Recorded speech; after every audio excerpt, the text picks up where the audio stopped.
I was thinking about the debt that the British musician owes to this town and this area, and it's phenomenal, really, because when I was a kid, we were pretty naive in the United Kingdom, always looking at America no matter what, and whether it be the beginning of skiffle music with Chris Barber and Lonnie Donegan, who supported Muddy Waters on his first trip to the United Kingdom in 1955, I think it was.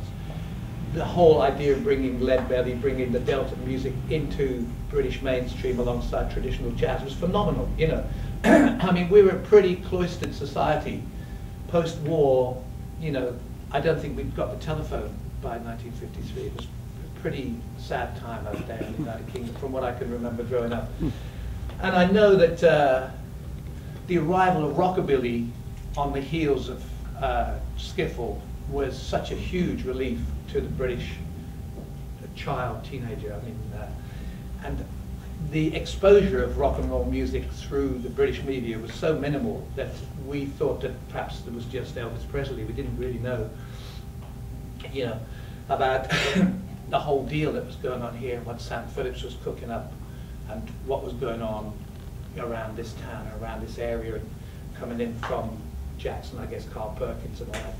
Amazing. And as you get to know more and more about it as a kid, you found your escape route. It was amazing to find that this town here had become, for some unknown reason, well, maybe the river, maybe the whole thing of the black migration, maybe this was a cosmopolitan area, Beale Street, West Memphis, that Kevin and I were talking about earlier on, you know, the whole deal of music and pulse and that sort of thing. If that wasn't enough, and if we hadn't got our ducktail haircuts and our will to be somebody special or to sing like that, then as that kind of moved into the mainstream, around the corner, there was an amalgam of black and white here in Memphis that brought out, you know, the Gold Wax Records and High, and, you know, the folk over at Stax. And I mean, we always looked, we couldn't do anything else but look and try and emulate this music. It was phenomenal, really, really amazing.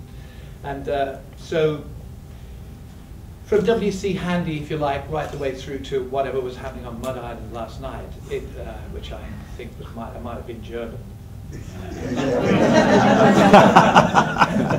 Anyway, at least they said farewell, something like that. You know, from John Estes, Gus Cannon, the Memphis Jug Band, all that stuff, all that rock and roll, all that hanging out with Knox Phillips being abused by his dad, but only in a nice way.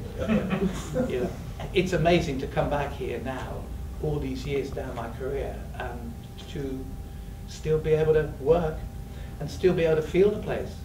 As I drove in last night in the rain, I said to Nick, I said, we're back. It's great. So I'm glad to be back. And well, I'm going to do good.